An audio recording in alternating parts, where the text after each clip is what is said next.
it's Wednesday again, and today's topic is how to manage IBS. Woo! Yes, so how can you do to manage to heal IBS? So to understand this, I'm going to tell you a little bit about my story and how I have done to manage IBS.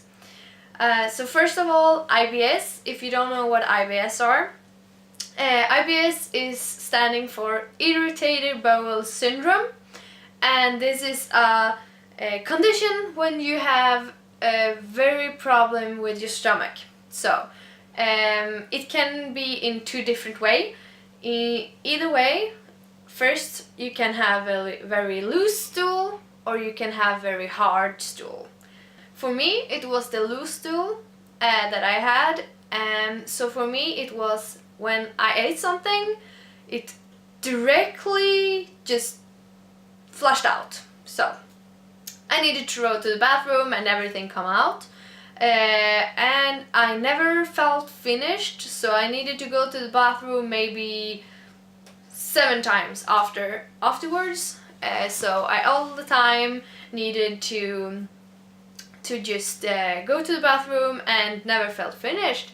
So with that it meant that if I were out or anything, I couldn't have a social life, because all the time I needed to go and watch for the nearest bathroom.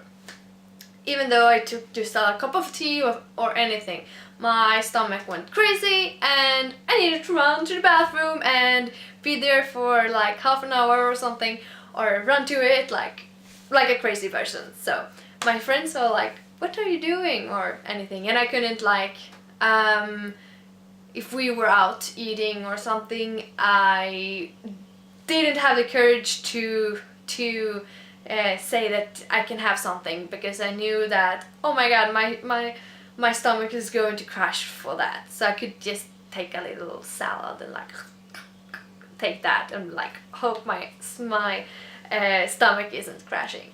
But anyway, so I started to read and learn and investigate my own problems, and I realized that I had, first of all, Candida. Candida is a main subject for IBS I've been reading about. So first of all, Candida, and Candida is living on sugar and carbs. So I quit this sugar and carbs. Candida, if you don't know what that is, you can Google, but the Candida is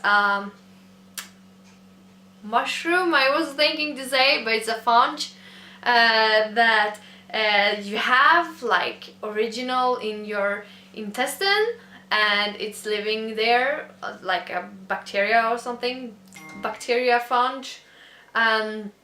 But when you're eating a lot of carbs and you're eating a lot of sugar, this bacteria and fungi thing is growing and expanding. So it's expanding and it's taking over your microbacteria that you have in your intestine. So that's leading to wrong microbacteria in your gut, and you getting problems with that. And the Candida, and if you're taking gluten and stuff like that, it pokes hole in your gut. So in your small intestines, you're getting to get holes. So that was the first thing I noticed, and I learned that I had Candida. Big problem of Candida. The Candida gave me a hole in the intestines, so I had leaky gut. And leaky gut, I'm sorry to say it, but leaky gut is the main thing about IBS. So IBS, leaky gut, similar.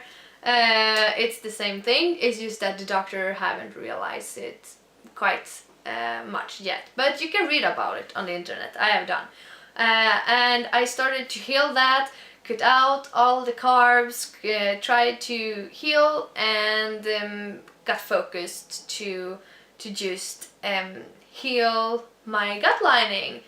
So you can do that in several ways, but the main part is to take out gluten and sugar. So that is my topic and my first suggestion.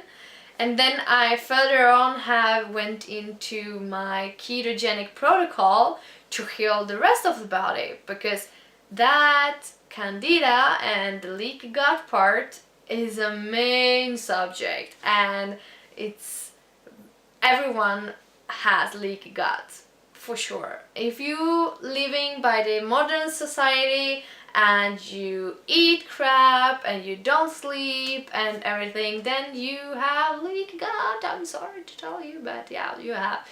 So my suggestion is that, and go and learn and test for your body, because my IBS, it was so bad, and it just got worse and worse and worse every single year. And at the end, I couldn't even take a walk. It's crazy. But if I was out taking a walk, after like 10 minutes, I needed to bring paper, because I was needing to shit out in the forest. Yeah, that is what leaky gut does to you, and Candida and all the germs you have in your intestines that shouldn't be there. So because when you need to go, you really need to go right now. You can't wait. So that's just some part of my story, and just some suggestion what I have done to help my IBS. And you can do it too. People think that you need to take this little powder you get from the doctors and live on that your whole life, but you don't. You really don't. And I was like so committed that I really need to do this and heal my body, because I didn't want to have that. It was like so yeah, what to call it, it was so awful just to have, because you can't have a social life. So I would give anything to have a normal life and have a good body.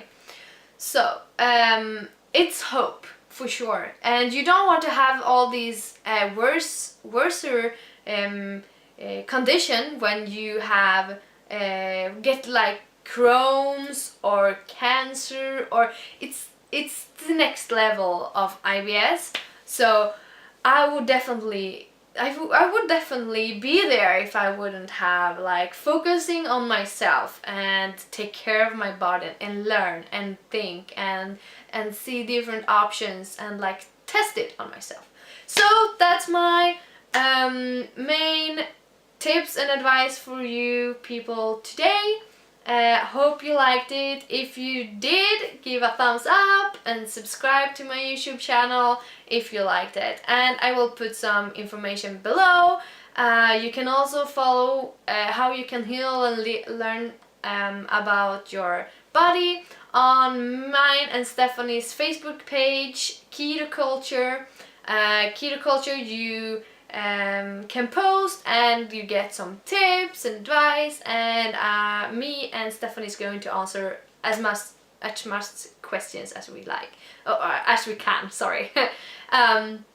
So, and you can also comment on YouTube below, and I will answer there too some questions. To next week, I will talk about my keto journey, how I have started and how I applied ketogenic to myself and my life. So to next week, have a good week, and hope you have learned something and that I bring something to your life.